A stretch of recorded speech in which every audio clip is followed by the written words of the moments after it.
They tried to make me go to Rangers, but I said no, no, no. Steven Gerrard says no to Glasgow Rangers, but Big Stevie Cool might be saying yes to rehab if Rangers cannot get a good managerial appointment in soon. Welcome back, guys, to Fog Football. Normally, I could do better with the singing, but it's a sore throat today, so you're going to have to settle for a really, really shite version of Amy Winehouse there. Well, this is Stevie Wine a lot, because Rangers, all they do is make me greet these days. A lot of people are also greeting, not just me, but Kris Boyd, he spoke a lot on Gerard, and I mean, can't let it slip now.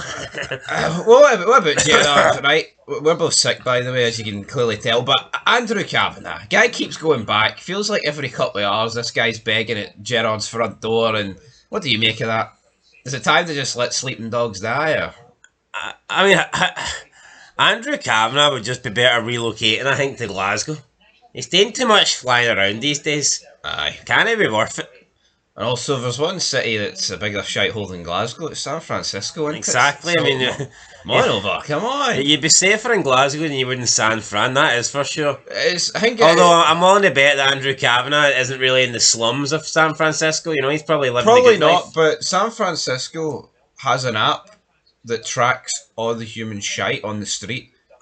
And when you've got a city that's got an app that tracks shite on the street, it has to be a pretty shite city. Yeah, but I'm gonna imagine that Andrew Kavanagh's not within a certain mile radius of this shite. You know. Well, the point is, where's he work? San Francisco, right? He may live in the rich house up in the hills, right? The San Fierro Hills that you play San Andreas, but the fact of the matter is this: his city is filled with shite. Yeah, but Andrew Kavanaugh never needs to step foot on the city. He can get private planes on heliports from building to building. Does he land on a fucking skyscraper? Aye, pretty much. He doesn't need to. He doesn't know what a pavement is. You think what chances do you think Andrew Kavanagh's got of walking out into San Fran and stepping on a pile of dog shite and then trailing it into his big mansion and putting it on the carpet and then having to take his shoes off, right, and go into the sink and get a sponge and then get down on his hands and knees and scrub his own carpet to try and get rid of the dog shite? Well, what chance do you think that's got? Maybe it's just to try and get rid of the shite that Russell Martin left on the Ibrox carpets, but in terms of there's just this guy gets lifted and laid, as Jack would say. So aye. I don't think he has to worry about shite. He fucking trailed in Russell Martin and about 12 shite players into Ibrox. Well, the wee app no tell him that there's a pile of dog shite called Russell Martin on your front step. Don't let him in. It was meat free apparently. Anyway, we're ready. I'm ready to go. I'm feeling amped. Aye, so Steven Gerrard, no, not Steven Gerrard, Kris Boyd, that's the one. Kris Boyd on his Son Go Ballistic podcast. With the guy, the head, Roger Hannah. That's funny. We get more views talking about Kris Boyd talking it on the Sun Gossip column than he does himself. That's mental. That is mental. But anyway, yeah, they sat down, they spoke, and Kris Boyd had a few words to say, as he always does, about the new potential Rangers manager and Steven Gerrard, and he reckons that Steven Gerrard could still be the man to get the job, and he thinks that Gerrard effectively could still be the favourite due to the fact that Rangers might have to go back to Gerrard, and Gerrard might be putting himself in a strong position, effectively saying that the Rangers higher-ups might have to get the begging bowl out and basically beg Steven Gerrard to come back to the club.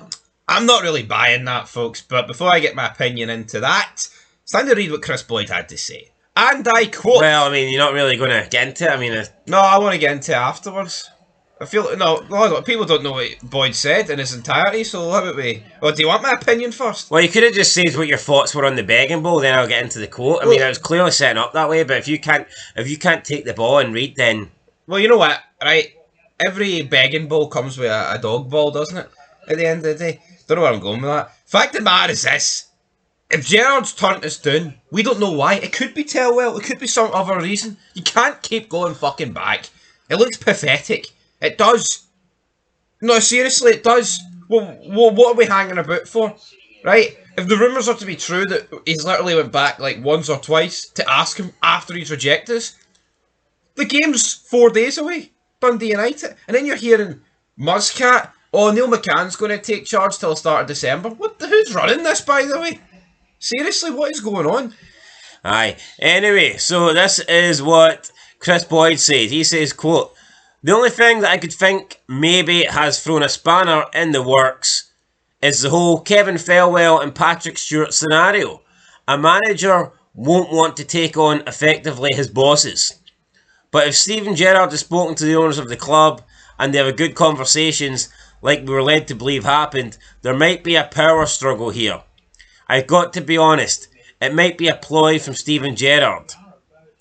As it stands right now, I really don't know where Rangers are going to turn. It might be a case where they have to go back to Steven Gerrard with the begging bowl and say, listen, we need you to come here and we're going to move the structure within the football club to allow you to come here." End of quote. So effectively, what Kris Boyd is saying here is that Gerrard listened to the offer and he didn't like the fact that basically he would pretty much be working underneath Kevin Thelwell, underneath Patrick Stewart. Surely he would have knew that though before he flew in for the Middle East. I don't think this has been something that Gerrard thought he was getting 100% ownership, right? Then he rocked into London. They went, by the way, you don't have control over Dick, son. It's actually these two pricks. I just don't buy this. I think something else has happened. And also at the same time, right? It's all good Gerrard thinking like this, but this is like a 200 IQ move here for Gerrard.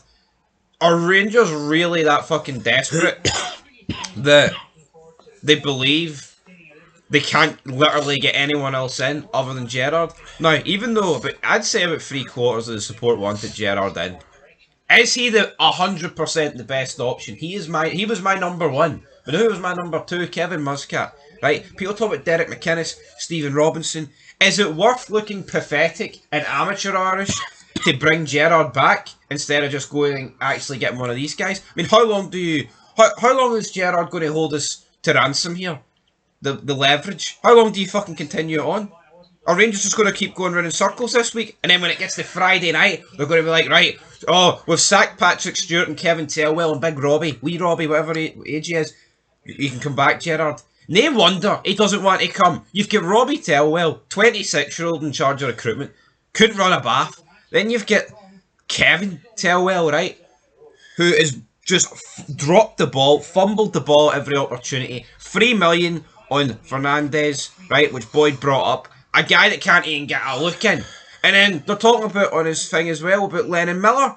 How the fuck do you let Lennon Miller leave the country for 4.5 million, but you're bringing in Yusuf Shamiti for 8 to 10? Yes, it's the daily talk of Yusuf Shamiti. It all reeks of shite, and people are like, oh, but Lennon Miller might want to come. You ask the fucking question, do you not? Seriously, Rangers cannot afford to be spending 3 million on a centre back that appears to be like 4th, 5th choice. That's horrific business. And no, come on! And Dessers, no, answer me this, Jambo Bear. How do you sell a guy that got 50 goals in the last 2 seasons in Cyril Dessers and replace him with a guy for like 3 times the price, and he's not scored a goal in 2.5 years? How can no one call that out? Well, I always said that I thought Dessers was good, and I think it was a mistake to let him go, and I think we've seen now that it definitely was. Yeah, but we're not even talking about, he's got a third of Dessers' goals. Folks, he's got no goals. I talked about this the other day. It's not even like he's like a Giroud, where Giroud wasn't exactly like a prolific goal scorer, but he brought so much to his game. He was capable of so much more than just like... And he did score worldies. Yes. Shamiti doesn't score. I mean, Giroud's... There's always been strikers like that, though. I think Giroud's up there with like Ibrahimovic, I think, when it comes to scoring memorable goals. Yes.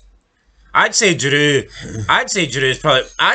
got more memorable goals than Messi and Ronaldo. Oh, actually, I do. I mean, if you... Yeah. I think if you had to compare... If you took Giroud, Messi and Ronaldo and you had to take all their best goals and make a top 10 list, I think more Giroud goals get in than Messi or Ronaldo. I guess Messi and Ronaldo have a lot more to choose from, but either or, Shamiti's not any of those guys. He's definitely not, but that just... yeah, if I can get back to my point, so basically, before I almost died there, basically what Kris Boyd thinks is happening here is that Gerrard perhaps didn't want to work underneath Thelwell and Patrick Stewart. And that is why he originally turned down Rangers, and possibly due to there being no suitable candidates in the future, Rangers might then have to go back to Gerrard with their tail tucked between their legs and then basically say, well, we're going to make changes, we're going to make amends, we're going to make certain sacrifices perhaps behind the scenes and amend our structure so that now you don't have to answer to Farewell, that you don't have to answer to Stewart, and you can be your own boss. In the hopes that will then make Gerrard change his mind on becoming the next Rangers manager. Is that the ploy from Gerrard? I mean, I don't think so. I don't think that... I mean, Boyd's saying it is, but I personally don't see it. I don't think that Gerrard's looking that far ahead. I doubt Gerrard's thinking, I'm going to reject Rangers and then they're going to come back to me a week later.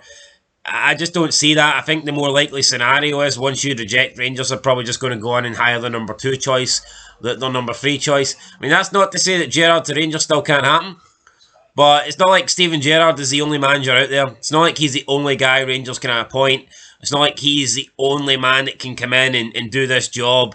I just don't really think Gerrard has as much power over Rangers as Kris Boyd would suggest and believe that he does. Yeah, he might be the number 1 pick, but he's not the only pick.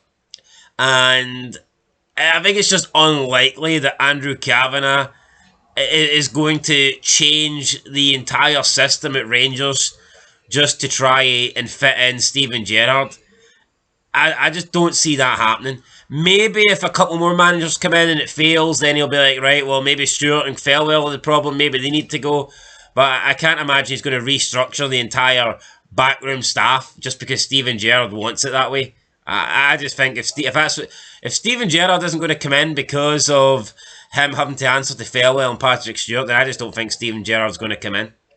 I think Steven Gerrard will need to budge before Andrew Kavanagh budges. I agree. Because I think Andrew Kavanagh's just got other options. It'll be like, well, if Steven Gerrard doesn't want to, come in, I'll just get someone else to come in. It's kind of like, if you're selling something, a car, if some guy's like, well, if you want like 1,400 for it and some guy won't give you 1,400, then there'll be someone else out there that will. Yep. You ain't going to necessarily start lowering and going half price just because the first guy turned you down. If the first guy turned you down, then you'll move on to the second guy. The problem for me is Tellwell and Patrick Stewart. They're not going anywhere. I feel for Gerrard to actually get the job, they have to go somewhere.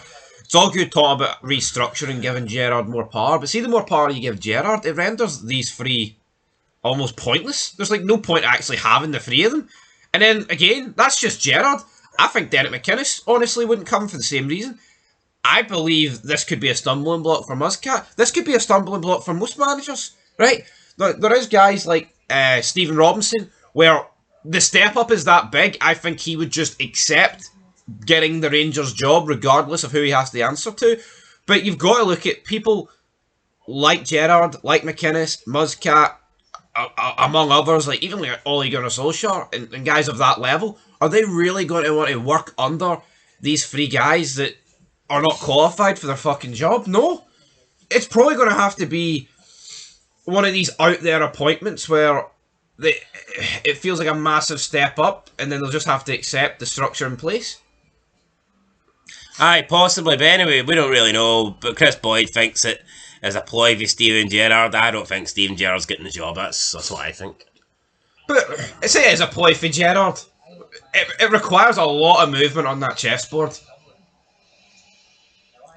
I just don't think the options just aren't limited enough. They'll never be limited enough. There's so many managers out there. I don't think this really works.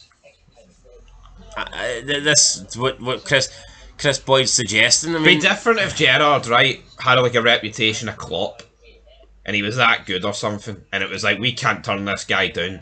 We need to take. Yeah, like if Gerrard had 8 out of 9 trophies rather than 1 out of 9, you'd probably be thinking, "Oh fuck, nah, he's the man. You need him in." But Gerrard might be the number 1 pick, but he's not the only pick. And I think. Well, who's your money on? Who's your number 1 draft pick? Who's it going to be? You've got the full selection here. Who would you pick as the Rangers manager? Now, bear in mind, they need to be successful. I want them to finish 3rd. I'd go with Kevin Muscat, for the reason being is he's been linked with the last few jobs Rangers have had going, His name's always around there. He's played for Rangers before. He's won things before. He's got a similar kind of trajectory to Ange when it comes to the managerial aspect. So, I would go with him. Not saying he'd be a huge success. It's unknown. But like the guy has played in Scotland before. He has played for Rangers. I wouldn't necessarily say he's a Rangers man just because he's played for Rangers. But he's won stuff. Gets it. And he's currently doing well. He's not a guy that's maybe, oh, well, 5 years ago he done this. He's a guy that has won stuff and is still winning stuff. So, I would probably go for him. But we'll see. I'd go with Kevin Muscat as well. He was always my second choice behind Gerrard. But another thing, Derek McInnes. Boyd says, why would he leave Hearts for Rangers right now? If you look at the structure in play, Rangers are like a house on fire. They just are. It is one disaster to another.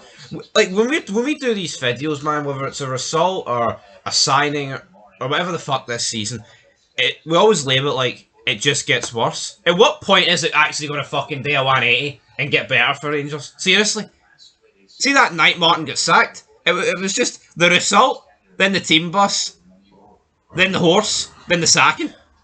And now this, the Gerrard rejection. Just one big disaster for Rangers. Anyway, guys, that's it. Leave a like, leave a comment, subscribe, and if I don't die, I'll be back later with more Feds. Till next time, peace.